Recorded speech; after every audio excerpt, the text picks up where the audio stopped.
Assalamualaikum warahmatullahi wabarakatuh. Jumpa kembali channel Pak Ismail untuk belajar IPA. Kali ini kita akan mempelajari tentang teori perkembangan atom. Ya, jadi masih ingat anak-anak ya?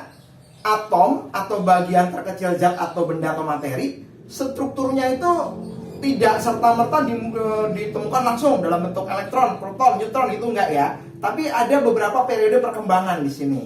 Ya, ingat, sains atau IPA itu ilmu yang paling up to date.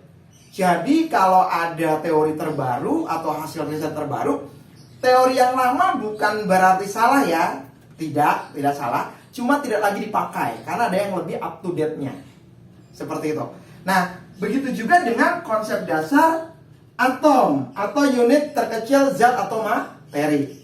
Nah, dimulai dari era kuno dulu pada abad ke-18, seorang ahli kimia Inggris, John Dalton. Ya, John Dalton ini melakukan riset ya tentang bagian terkecil zat atau materi. Nah, dia mencetuskan teori, orang yang pertama kali mencetuskan teori tentang atom itu John Dalton ya, sehingga biasa disebut dengan istilah bapak atom gitu ya, seperti itu.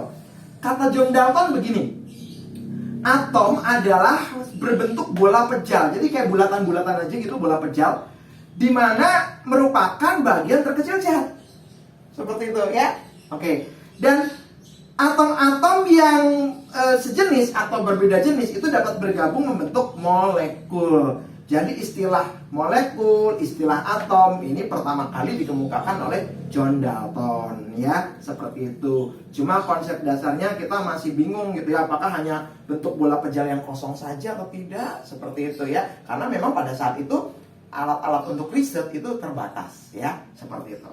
Nah, berikutnya di era berikutnya pada abad ke-19, seorang ahli kimia ya, ini yang disebut Joseph John Thomson. Nah, Thomson ini menyempurnakan teori dari Dalton. Jadi kata Thomson, yang dimukakan oleh John Dalton itu benar, bentuknya bola pejal. Hanya dia di sini melengkapi ya. Katanya di dalam atom itu terdapat unsur positif yang kita namakan sebagai proton dan unsur negatif yang kita namakan sebagai elektron. Cuma posisinya itu menempati bola pejal tersebut, mengelilingi bola pejal tersebut. Jadi kayak sebuah roti bulat yang ditempel-tempelkan kismis gitu ya, seperti itu. Ada ini positif, ada negatif, kayak tempel-tempelin gitu ya. Oke.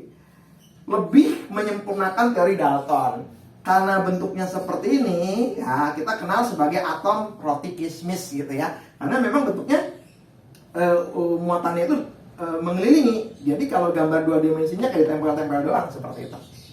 Ya? Oke. Nah, berikutnya selang di abad-abad ke-20 ini lahir juga beberapa ilmuwan yang lain yang menyempurnakan teori Thomson. Siapa? Ernest Rutherford. Nah, Ernest Rutherford ini dia lebih spesifik ya, karena memang alatnya lebih canggih lagi daripada Thomson ya. Nah, kata Ernest Rutherford, atom itu disusun oleh bagian inti ya, yang terdiri atas proton dengan muatan positif dan muatan kosong atau neutron. Jadi neutron ini ditemukan di era Ernest Rutherford ya, seperti itu.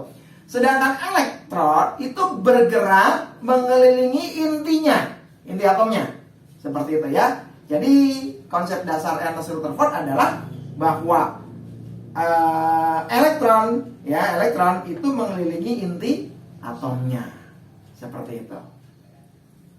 Oke. Waktu berlalu, ada lagi ilmuwan yang menyempurnakan teori Rutherford, yaitu Niels Bohr. Nah, kalau kata Niels Bohr, elektron yang bergerak mengelilingi inti atom itu bukan cuma satu lintasan gitu ya, tapi lebih gitu ya, lebih ya. Sehingga disebut dengan istilah kulit atom. Jadi atom itu seperti ada kulit-kulitnya, seperti itu ya. Kulit pertama, kulit kedua, seperti itu ya. Oke. Jadi setiap kulit inti atom ini ditempati oleh atom dengan kapasitas tertentu ya. Lebih spesifik dari Rutherford. Kalau Rutherford kan hanya atom mengelilingi pada lintasannya saja. Tapi ini menjelaskan ternyata lintasannya nggak cuma satu gitu ya, lebih dari satu. seperti itu.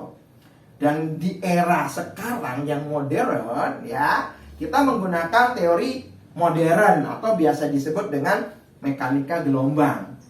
Jadi dalam teori mekanika gelombang, setiap kulit atom itu membentuk awan elektron atau lapisan subkulit gitu ya, seperti itu.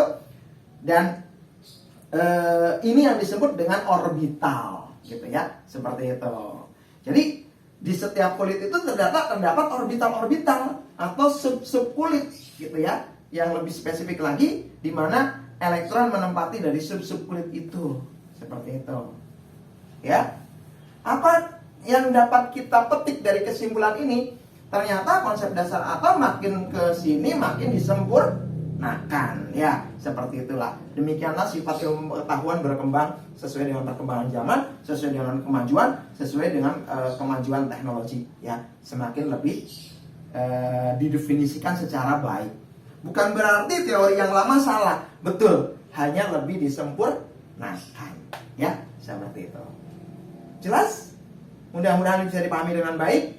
Salam sehat selalu. Wassalamualaikum warahmatullahi wabarakatuh.